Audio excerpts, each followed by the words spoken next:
তো আজকে হচ্ছে 21শে ডিসেম্বর শনিবার দিন। আবার আমাদের ইচ্ছা হলো ছাতুর পরোটা বানাবো। তো যেমন ইচ্ছা তেমন, এই হচ্ছে আমাদের শেফ, সে চেক করে নিচ্ছে কি কি রান্নাঘরে আছে।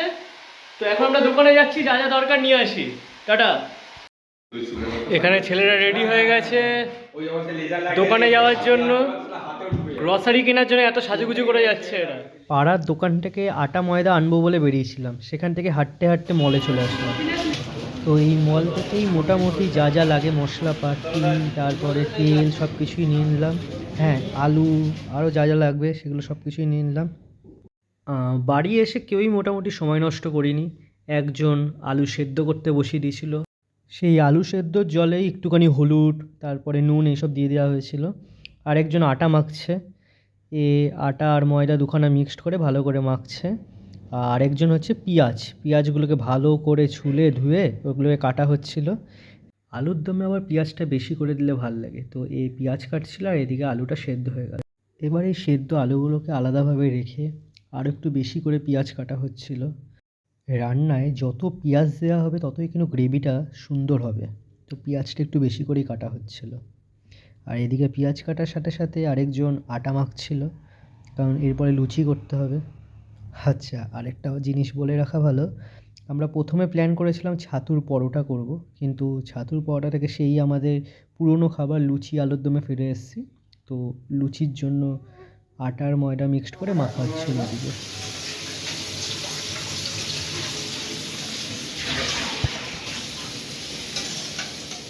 আলুগুলোকে সেদ্ধ করার পর আলুগুলোকে হালকা ফ্রাই করে রেখে দেওয়া হয়। তো এখানে দুজন তরকারি বানাচ্ছে, এখন আপাতত পেঁয়াজ ভাজা হচ্ছে, সব ঠিকঠাক ভাজা হয়ে গেছে, সব মশলা পড়ে গেছে। কি কমেন্টারি করছিস ভাই? ভাই আমি রান্না করছি না, তুই একটু বলে তুলে দে কি হলো। আচ্ছা, রান্না রাঁধুনি তো, ওই তো রাঁধুনি। আচ্ছা, রাঁধুনি কি কি হচ্ছে ও একটু বলে দাও। মশলা কষা হয়ে গেছে ভাই, পেঁয়াজ আদা রসুন বাটা সব দেওয়া হয়ে গেছে। আচ্ছা, দেখতেই পাচ্ছিস এগুলো দিলাম, এবার একটু হোক দিয়ে আলুটা দিব। লঙ্কা টমেটো চলে গেল, এরপরে এই আলুগুলো যাবে। ঠিক আছে, এই রান্না বান্না হচ্ছে এখানে।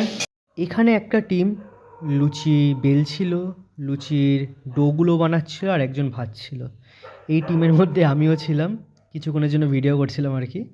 তো এখানে ভাজাগুলো করে পাশে রাখা হচ্ছিল, আর একজন ডো বানাচ্ছিল আর একজন বেলে দিচ্ছিল। এইভাবে প্রসিডিওরটা চলছিল। ঠিক আছে, তো এখানে একটা রিসোর্স ভাজাভাজি করছে, সবাইকে দেখা, চারদিকে সবাই লোকজন আছে।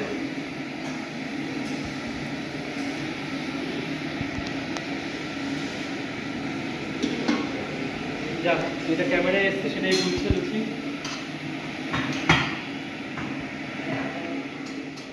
ওইখানে একজন অনেকক্ষণ ধরে লুচি ভাজছিল বলে এবার কিছুক্ষণের জন্য আমিও লুচি ভাজতে বসে গেলাম।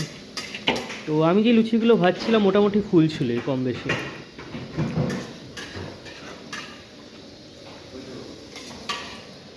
দেখুন দাদা, কমেন্টে কেউ বলবেন না লুচি ফোলেন, যেরকম পেরেছি সেরকম করুন।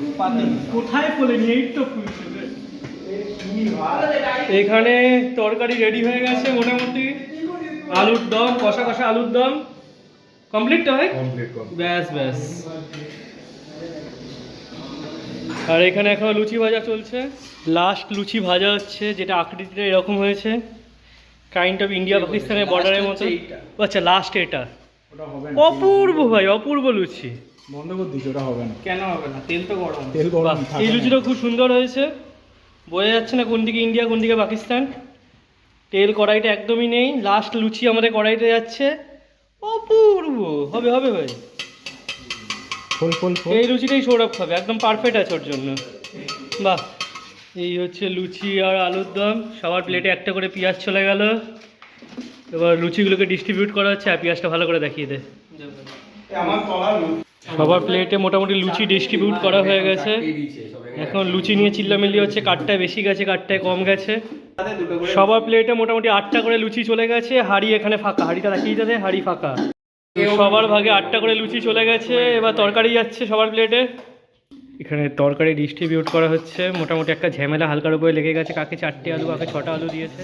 শেষ পাতে আবার মিষ্টি না হলে চলে না, এখানে আবার রসগোল্লাও আছে। চলো হোক আর কি।